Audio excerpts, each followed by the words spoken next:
Polres Jakarta Selatan sudah menerima laporan yang diduga melakukan penganiayaan terhadap anak.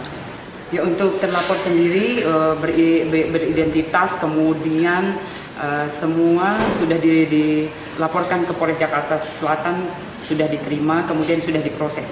Untuk terlapor sendiri statusnya sekarang masih terlapor atau masih sudah? Saksi terlapor. Namun demikian dari Polres Jakarta Selatan, penyidik sudah memeriksa 7 orang yang dimintain keterangan, yang melihat dan mendengar kejadian tersebut. Kalau terlapor sendiri sudah, Bun? Terlapor sudah diperiksa. Dari mulai dari yang melaporkan, kemudian saksi, kemudian yang melihat dan mendengar. Ya, video yang menjadi viral di media sosial, aksi penganiayaan seorang ayah terhadap keluarganya, istri dan juga anaknya ini dikecam oleh banyak pihak. Kita akan membahas mengenai hal ini dengan kedua narasumber yang sudah hadir di studio. Sudah ada Mbak Ajeng Rafiando, psikolog. Selamat pagi Mbak Ajeng. Selamat pagi. Kemudian juga ada Bu Retno Listiarti, Komisioner KPAI. Selamat pagi Bu Retno. Selamat pagi. Sehat ya? Alhamdulillah sehat. Saya mau update dulu ke Bu Retno sejauh ini KPAI apakah sudah ada komunikasi dengan sang anak melihat anak ini yang justru berkali-kali juga menjadi korban dari kekerasan yang dilakukan oleh ayahnya? Iya, kami memang belum tahu ya lokasi di mana, walau secara umum ini terjadi di Jakarta. Kemudian beritanya kan memang sudah pernah ada pelaporan, pernah damai, terus ngelapor lagi gitu ya. Tapi kemudian prosesnya lambat gitu. Itu yang kami dapat informasinya di media sosial. Tentu kebenaran di media sosial kan mesti kita konfirmasi dulu ya kalau lembaga negara. Jadi ini kita akan koordinasi tentu dengan Kapolda ya.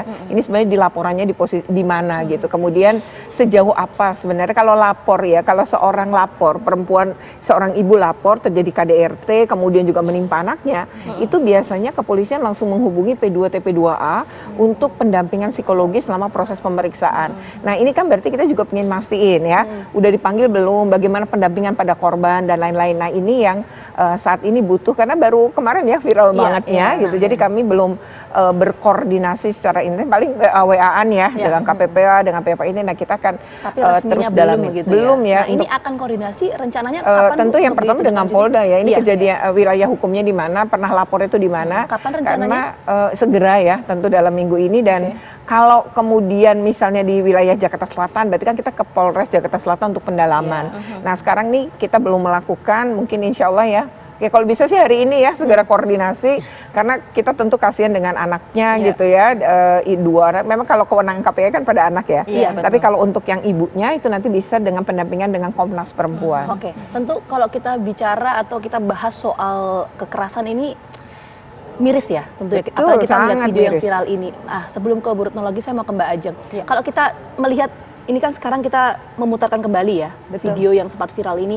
Apa sih yang bisa Mbak Ajeng lihat, bisa dimaknai dari video ini tuh seperti apa? Khususnya untuk anak ya Mbak ya, anak dan istrinya.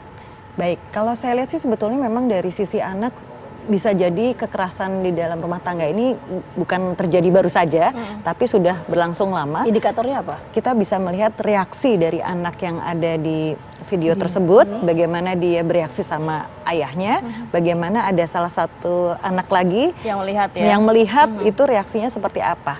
Ketika si anak sudah bisa responsif dalam artian dia berusaha untuk melawan, kemudian bagaimana ada satu anak lagi yang langsung mau masuk ke ruangan yang lain ya, ketika hal tersebut terjadi, kita bisa melihat bahwa memang indikasinya kejadian ini bukan sekali dua kali, tapi bisa jadi sudah berulang kali dalam waktu yang lama. Betul. Itu dampak kalau kita berbicara mengenai mungkin luka yang terlihat secara fisik bisa disembuhkan, tapi dampak secara mental, psikologis ini dampak panjangnya seperti apa sih, khususnya untuk dua orang anak, ada anak perempuan di situ dan anak laki-laki yang juga mengalami kekerasan? Dampaknya sangat besar ya, bahkan bisa jadi akan mengacu kepada kondisi di mana secara psikologis akan ada hal-hal yang negatif yang terjadi, misalnya terkait bagaimana anak ini sosialnya seperti apa, bagaimana dia melihat kekerasan itu dengan sudut pandang perspektif anak bagaimana, karena ketika kekerasan sering kali terjadi di rumah, biasanya anak akan bisa melihat bahwa oh kekerasan itu sebagai sesuatu hal yang biasa-biasa saja gitu, padahal tidak kan ya gitu. Jadi bagaimana anak sebagai korban ini kita perlu tangani secara lebih serius, karena tidak hanya sekarang, tapi bagaimana dia nanti berperilaku, bagaimana nanti dia punya keahlian untuk bisa sosialisasi sama orang lain. Karena kadang-kadang agresivitas yang terjadi di rumah bisa juga disalurkan di ruang publik yang lain, misalnya di sekolah. Nah, biasanya korban kekerasan itu apakah punya potensi, Mbak, untuk menjadi pelaku kekerasan di kemudian hari? Itu ada potensi ke sana nggak sih? Iya, tidak semua korban kekerasan menjadi pelaku kekerasan. Tapi memang ada indikasi bahwa potensinya juga lumayan besar dikarenakan dia melihat contoh tersebut berlangsung dalam jangka waktu yang lama ya, gitu ya. Jadi bagaimana perspektif anak melihat kekerasan tersebut saat dia menjadi korban dan dia merasakan bahwa hal tersebut sangat tidak nyaman, hal tersebut melukai dirinya, tentunya diharapkan nanti anak punya pemikiran ataupun perspektif secara kognitif bahwa hal tersebut sebetulnya tidak boleh terjadi. Mbak Ajeng, kalau melihat ini kekerasan dilakukan oleh orang terdekat, ayah sendiri, adakah mungkin perbedaannya dalam arti kekerasan yang diterima oleh seseorang dari orang luar dibandingkan orang dalam sendiri? Kalau saya melihatnya, kalau ini terjadi di rumah sendiri ya, rumah itu kan harusnya tempat paling aman buat anggota keluarganya. Sementara dengan adanya kekerasan di dalam rumah sendiri, itu berarti akan merampas rasa aman dan nyaman dari anggota keluarga. Jadi mau kemana lagi? Betul. Sedangkan di dalam rumah kondisinya tidak kondusif begitu ya. Tempat berlindungnya di sana padahal. Nah, ini menarik Bu Retno, karena kalau tadi Mbak Ajeng sampaikan nih dampaknya cukup signifikan sekali untuk kita nggak bicara jangka pendek ya, tapi jangka panjangnya. Nah, nanti saya akan tanyakan ke Bu Retno soal data kekerasan terhadap anak itu dari tahun ke tahun apakah meningkat atau seperti apa? Jawabannya nanti ya Bu ya. Kita kembali hadir saat lagi untuk Anda, tetap bersama kami.